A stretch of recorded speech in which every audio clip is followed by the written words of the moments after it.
Sir నమస్తే sir. నమస్తే అండి, చెప్పండి. ఎవరు? వందనాలయ్యా. వందనాలు వందనాలు, చెప్పండి. ఏమోనండి, నీతో మాట్లాడిన భయం పడుతుంది అసలు.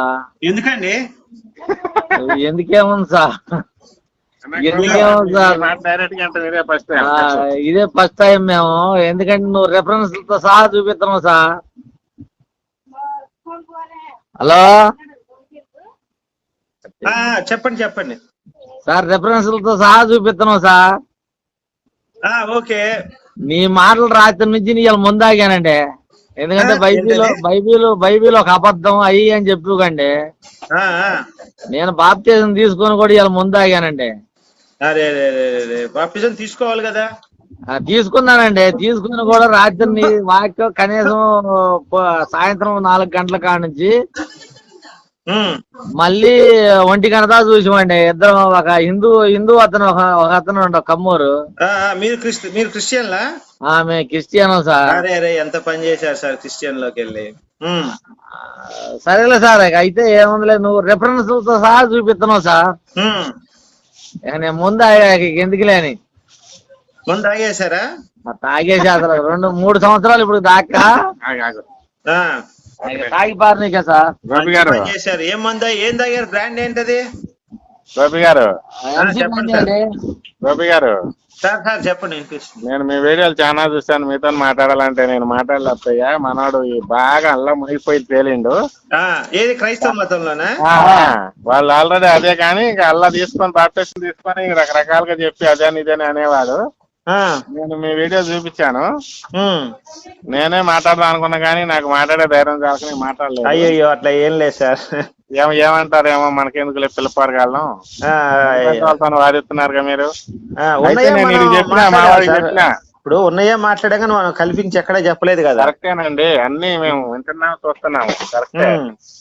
నేను మా వాడికి చూపిస్తే వీడికి నీకు ఇద్దరికి బలిగిద్దా అన్నాడు. సరే అబ్బాయి, నువ్వు పలిగెత్తి ఒట్టిగా మాటలు మాట్లాడద్దు. ఏదన్నా గట్టిగా ఎదుర్కొనే మగవాడు ఉంటే తీసుకొచ్చి మా అన్నకి మాట్లాడి. అంతే కదా, మనం ధర్మ న్యాయంగా మాట్లాడతాం మనం ఏది ఉన్నా సరే. అసలు మీ కాలు కలవటం మాకు ఇవాళ ఎంతో ఆనందంగా ఉంది.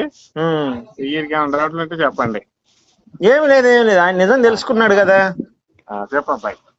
లేదు సార్, నేను ఫస్ట్ లోనైతే మనోడు అన్నమాట వాస్తవం. మనోడు అన్న మాట అయితే వాస్తవం. నేను బాప్తిజం చేసుకున్నా. ఆయనకు ఒక పని లేదు, ఆయన పనికి మాలినోడు, నువ్వు పనికి మాలినోడు అన్నా. నన్ను తిట్టారు మీరు? తిట్టానండి, వాస్తవం. తిట్టానండి. ఇప్పుడు తిట్టినప్పుడు ఒప్పుకోపోవటం అదొక తప్పే. అయితే తర్వాత నీకు ఒక వీడియో చూపిస్తా, అది ఎన్న తర్వాత నువ్వు మాట్లాడనడం. ఎన్న తర్వాత నేను మాట్లాడితే ఎన్న తర్వాత ఏందని రెఫరెన్స్లతో సహా చూపిస్తున్నావు, అధ్యాయాలు వచనాలతో సహా. అవునండి, అవును. నేను ఒక పాస్టర్ గారికి పెట్టా, డిసిసి పెట్టా. ఏమన్నాడు? వదిలే ఎందుకులే కానీ అంటుండే. ఎందుకంటే ఆయనకు అర్థమైపోయింది. గుట్టు బయట పడిపోయింది కదా. ఏం మాట్లాడతాడు? గుట్టు బయట పడిపోయింది కదా. ఏమండి, ఏందండి క్రిస్టియన్స్ మీద నీకేమన్నా కోపమా? కోపం ఏం లేదండి. ఇప్పుడు అందరు హిందువులు ఇళ్ళకి వచ్చి మా దేవుడు చచ్చిపోయాడు, మా దేవుడు మంచోడు, మా దేవుడు గొప్పోడు అని చెప్తా ఉన్నారు. అది అసలు ఆయన చచ్చిపోయింది దానికోసం కాదురా బాబు. ఆయన అక్కడ తప్పు చేశాడు కాబట్టి వాళ్ళు ఊరేశారు, ఆయనకి అదే సిలువేశారు అని చెప్పి నేను చెప్తున్నాను. నమ్మకండి. ఇప్పుడు మీరు క్రిస్టియన్ గా ఉన్నారండి. అవునండి. ప్రతి నెల ఒక 10,000, 5,000 లేదా 2,000, 1,000 మీరు చర్చి పాస్టర్ కి ఇస్తున్నారు, అవునా? దశం భాగం. మీరు అవి చక్కగా సెంట్రల్ గవర్నమెంట్ స్కీమ్ పెట్టింది, సుకన్య యోజన అని చెప్పి. అవి కనుక కట్టుకుంటే మీరు ఒక 10 సంవత్సరాలు కట్టుకున్నారు అనుకోండి, చక్కగా మీకు 10 లక్షలు 5 లక్షలు వస్తాయి, చివరి నాటికి 20 లక్షలు వస్తాయి. అది బెటరా, పాస్టర్ కి డబ్బులు ఇవ్వటం బెటరా మీ ఉద్దేశంలో? అదే బెటర్, డబ్బులు కట్టుకోవడం అదే బెటర్. మీరు కొంచెం ముసలివాళ్ళు అయిపోయిన తర్వాత మీరు హాయిగా డబ్బులతో తిని బతకచ్చు కదా. అవును అంతేనండి. నా బాధ అదేండి. మీరు చేసుకుని వద్దన్నా కొంతమంది వెళ్తుంటారు కదా. ఏమండి పాస్టర్ గారు, నేను ఒక విషయం చెబుతానండి. నేను పాస్టర్ని కాదండి. ఏమండి, నువ్వు ఒకప్పుడు పాస్టర్ చేసి ఒకప్పుడు మాజీ పాస్టర్ అండి, ఇప్పుడు కాదు. సరే మాజీ అయినా ఏదైనా నువ్వు రిఫరెన్స్ సహా చెబుతున్నావు అంటే పాస్టర్ గారివే. అవునండి, ఒకప్పుడు పాస్టర్. బైబిల్ ని నవిలి పూసినట్టే. అంతే అంతేనండి, అంతే. అర్థమైందిగా. నేను ఒక విషయం చెబుతున్నా ఏనండి. నేను బాప్తిజం తీసుకున్నా సార్, గుట్కాలు తింటున్నా. అర్థమైందా? ఏమన్నా ప్రాబ్లమా? గుట్కాలు తింటే ఆరోగ్యానికి హెల్త్ కి ఇష్యూ తప్ప మామూలుగా అయితే ఏముండదండి. ఏమండి, నేను లారీ తోలాలి. లారీ తోలాలంటే గుట్కాలు తినాలి. గుట్కాలు తినకపోతే లారీ పోదు. వాంటరు నా ఉద్యోగం తీసేస్తారు. అవునండి, అవును. ఇప్పుడు మన బతుకు తెరువు మంది. ఇప్పుడు ఏమన్నా తింటే ఏమన్నా ప్రాబ్లం. నాకే పాస్టర్ గారితో కూడా మాట్లాడాల్సిన పని లేకుండా పోయింది. ఎందుకంటే నువ్వు అన్ని రెఫరెన్స్లు చెప్పేటప్పుడు నేను నిన్నే ఫాలో అవుతున్నా. ఓకే, నేను నిన్నే ఫాలో అవుతున్నా. ఏమన్నా ప్రాబ్లమా? ఏమన్నా దేవుడు ఏమన్నా మనల్ని ఏమన్నా చెప్పిస్తారా? ఏం చెప్పించడండి, మన ఆరోగ్యం దెబ్బతింటది అంతే. ఆరోగ్యం దెబ్బతింటే మనకి తెలుసండి. ఓకే అండి, దేవుడు మనకు జ్ఞానాన్ని ఇచ్చాడు. ఇంకా దానివల్ల ఏమన్నా తింటే మనం నష్టపోతాం తప్ప దేవుడు అయితే ఇట్లాంటి ఆయన చెప్తాడనమాట చేయకూడదు అని చెప్పి. సరే, అది కొంతమంది తిన్నా ఏం కాదు, కొంతమంది తింటే ఏదో ఒకటి వస్తూ ఉంటది, మన అదృష్టాన్ని బట్టి ఉంటది. నువ్వు పెద్ద పెద్ద పాస్టర్లతో వాదించండి. నేను బాగా రాత్రి 4 గంటల నుంచి నైట్ 1 గంట దాకా విన్నా నేను ఈ వీడియోస్ మొత్తం. నేను మొత్తం విన్నా. ఎందుకంటే నీతో మాట్లాడేంత కెపాసిటీ నాకు లేదు. నువ్వు రెఫరెన్స్లు చూపిస్తావు. నేను రెఫరెన్స్లు చూపించినా నేను రెఫరెన్స్లు చూసి అంత కాదు. నేను పెద్దయ్య గారికి పెట్టా. మా అన్నయ్య పెద్దయ్య గారు. మీ సొంత అన్నయ్య? మా సొంత అన్నయ్యే. ఆయనే పాస్టర్. రిప్లై వచ్చిందా ఏమన్నా? రిప్లై వచ్చింది, వదిలేలే గర్భకానడం. అంటే మొత్తం బయటపడిందనే ఏంటి? మొత్తం బయటపడేది ఏమున్నదంటే నువ్వు చెప్పేది క్లారిటీ. ఇక వాళ్ళు కూడా సాలరీ నీ దెబ్బ కింద. ఎందుకంటే నువ్వు రెఫరెన్స్లు చూపిస్తున్నావు, అధ్యాయాలతో సహా వచనాలతో సహా చూపిస్తున్నావు. యేసు పిచ్చోడని వాళ్ళ కుటుంబ సభ్యులు తీసుకుపోయారని ఒక వచనం తీపిచ్చు. మార్క్స్ వార్త 3:21 నేను ఎమ్మన్నే ఆ వచనం తీసా. ఇప్పుడు మనోడు నా పక్కన సుధీర్ అనే అతను అడిగితే ఎమ్మని నువ్వు వచనం చెప్పిన తర్వాత నేను తీసా. పిచ్చోడు అనుకుంటా, యేసు పిచ్చోడని వాళ్ళ కుటుంబ సభ్యులు తీసుకుపోవడం ఏంది అని నేను తీసా. కరెక్ట్ గా ఉందండి, నా కరెక్ట్ గా ఉంది అందులో. నేను స్టన్ అయిపోయాక.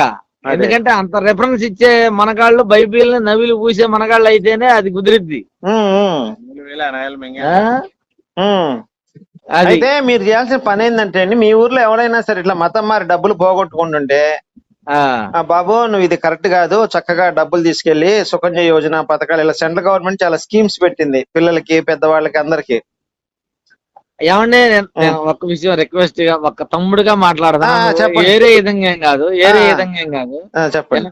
ఏమంటే ఇప్పుడు కొద్దిగా ఇట్లా మాట్లాడుతున్నారు, మరి ఈ క్రిస్టియన్స్ అనేవాళ్ళు ఏమైనా కేసులు పెట్టడం అవి జరుగుతున్నాయా? పెడితే పెడతారండి, ఏముందండి. 4 రోజులు జైల్లో కూర్చొని వస్తాం, జైల్లో కూర్చొని వచ్చే మాత్రాన మనకేం కాదు. అట్లా కాదు సార్, అట్లా నేను వేరే ఉద్దేశం. అదే సార్, ఇప్పుడు మీకు ఎలాంటి ప్రాబ్లమ్స్ సార్, నేను అలాంటి వాటికి భయపడినండి. ఉంటే మా రోజు జైల్లో ఉంటాము, దానివల్ల నష్టమే ఉందండి. ఎందుకని మీరు మాట్లాడేది నిజమే. వాస్తవంగా ఎన్ని నగ్న సత్యాలు మీరు మాట్లాడేది. అవును, మన స్వాతంత్ర సమర యోధులు కూడా జైలుకి వెళ్ళారు కదండి. జైలుకి వెళ్ళినంత మాత్రం తప్పుడోడానికి కాదు కదా, ప్రూవ్ అవ్వాలి కోర్టులో. నగ్న సత్యాలు మీరు మాట్లాడేది. అవును, ఇట్లాంటి కేసులు కాదండి, మతం మీద పెట్టే కేసులు చెల్లవండి కోర్టులో. మీరేమన్నా ఫేస్ చేస్తున్నారా ఎలాంటి ప్రాబ్లమ్స్ ఏమన్నా? ప్రస్తుతానికి ఏం లేదండి. ఏం లేదా? ఎందుకంటే మీరు రెఫరెన్స్ చూపిస్తున్నారు కండి, ఎవరికి దమ్ము చాలదు అసలు. అవును, పెద్ద పెద్ద అయ్యగారులు కూడా నువ్వు నీ దెబ్బ కింద జాలేటట్టు లేరు అసలు. అవునండి, అవును. సరే అండి, అట్లయితే నేను కొంచెం బయటికి వెళ్తున్నా, మళ్ళీ మాట్లాడదాం. సరే సార్, ఈ నెంబర్ గుర్తుంది. నా పేరు కోట శ్రీనివాసరావు. మన్నయ్య డీసీ చైర్మన్ అండి. ఓకే అండి. మన్నయ్య డీసీ చైర్మన్. మేము లెగితే దేవుళ్ళలోనే ఉంటాం. ఒకసారి నా ఫోన్ ఎత్తండి, నేను ఇప్పుడు మాట్లాడదా. తప్పకుండా అండి. మా అన్నయ్య డీసీ చైర్మన్, విజయవాడ. మా పెదనాన్న గారు డీసీ చైర్మన్ గారు, ఆయన చనిపోయారు. తర్వాత మా అన్నయ్య నన్ను రామంటే నేను రానులే అది ఇది అన్నా. లేకపోతే నేను పాస్టర్ కి వెళ్లాల్సిన లెక్క. రాత్రి నీ మాటలో నేను 4 గంటల కాడ నుంచి 1 గంట దాకా విన్నానండి. ఓకే అండి, ఓకే. ఒంటి గంట దాకా విన్నా. ఎందుకంటే మీరు మీ ప్రతి ఒక్క వీడియోస్ గాని ఏదైనా మొత్తం విన్నా. మారిపోయాడు మనలాగా. ఇక మారిపోయాక. ఎందుకంటే నేను బాప్తీసం తీసుకొని కూడా ఓహో ఇక ఇలువ లేదేమోలే ఇక ఎందుకులే గారు సార్ చెప్పండి సార్. మార్చేశారు అంతే అంటారా? మారిపోయింది. అయ్యో బర్రె మారింది మన వల్ల. సర్లే ఏముంది ఇప్పుడు గోపి గారితో నేను కన్సల్ట్ అయితేనే ఉంటా. సరే అండి మరి. ఏమండి కొంచెం నా ఫోన్ ఎత్తండి. సరే సార్ తప్పకుండా. మేము కిచెన్ మా అన్నదమ్ములు డీసీ చైర్మన్, మా పెదనాన్న డీసీ చైర్మన్. మీకు పాస్టర్ గారు అన్న తర్వాత డీసీ చైర్మన్ గారు అంటే తెలిసిపోయింది. ఇక అందులో మొహమాటం లేదు. ఓకే అండి. ఓకే సరేనండి. సరే సార్. ఓకే అండి. రైట్ మరి. Okay sir. Right. Thank you. Right.